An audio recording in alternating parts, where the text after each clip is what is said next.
Toby is a steam tram. He looks very different from the other engines.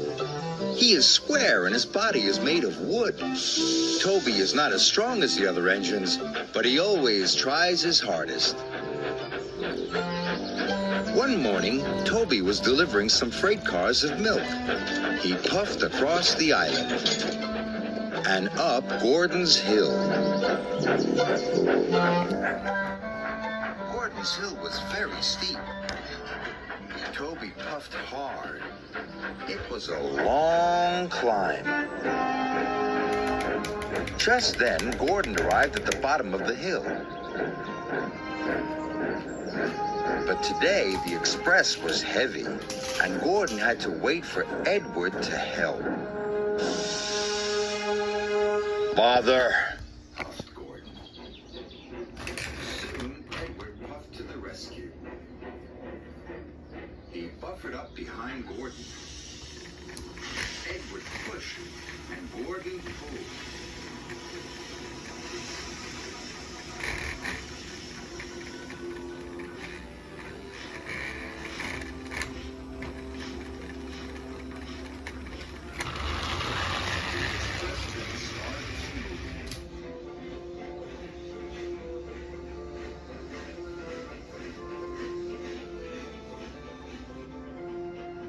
Toby had finally reached the top of the hill when Gordon puffed past. "Slow, coach," Gordon huffed. "I'm trying my hardest," gasped Toby. Sniffed Gordon. "You're not even a proper engine." This made Toby feel very sad. That night, Sir Topham Hatt came to see Toby. "Edward is needed at the docks," Sir Topham Hatt said. "You ought to work at Wellsworth Yard in his place." "But I'll never be able to do Edward's job," Toby cried. "He's a proper steam engine." "Nonsense," said Sir Topham Hatt. "You are one of my engines, and you must be useful." Toby was very worried. What if he wasn't useful? The next morning, Toby puffed nervously out of his shed. "I hope no one needs pushing up Gordon's Hill," puffed Toby. Toby wished he was a proper steam engine. At last, Toby arrived at Wellsworth Yard. There were lots of freight cars, and they looked very heavy. "I'll never be able to shunt all those," Toby puffed. "You can do it, Toby," called Thomas. That made Toby feel much better. Then he started to shunt the freight cars. He shunted coal cars for Henry. And slate cars for Donald. He even shunted fruit and vegetable cars for Douglas. "Maybe I can do it," Toby chuffed. But then, Gordon puffed past. He was pulling the express with lots of coaches. Toby watched as Gordon puffed toward the hill. Gordon puffed with all his might, but once again the express was too heavy. Gordon was stuck. "Father," he huffed. Gordon's driver called the yard manager, and the yard manager came to see Toby. "You need to push Gordon to the top of the hill," the yard manager said. "Yes, sir," groaned Toby. "But Gordon looks much too heavy for me to push." Toby puffed nervously. "Don't worry," Thomas called. "You can do it, Toby." "I'll do my best," he puffed.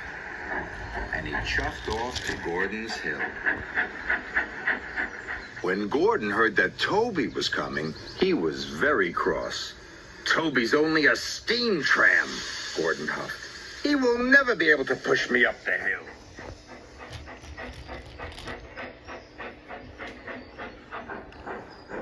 Toby buffered up behind Gordon. Then he pushed with all his might. Gordon didn't move. Is that the best you can do? Gordon snorted. They should have sent a proper engine. Toby was about to give up. But then he remembered what Thomas had said. I can do it. I can do it, Toby panted. Toby pushed harder and harder.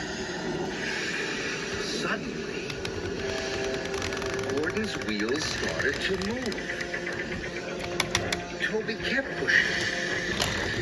His engine roared. His axles ached. Gordon moved slowly up the hill. When Percy saw Toby pushing, he blew his whistle with excitement. You can do it, Toby! Go on, cried Percy.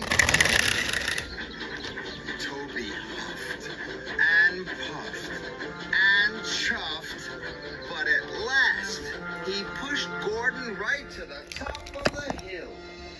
Gordon was impressed. Now his express would run on time.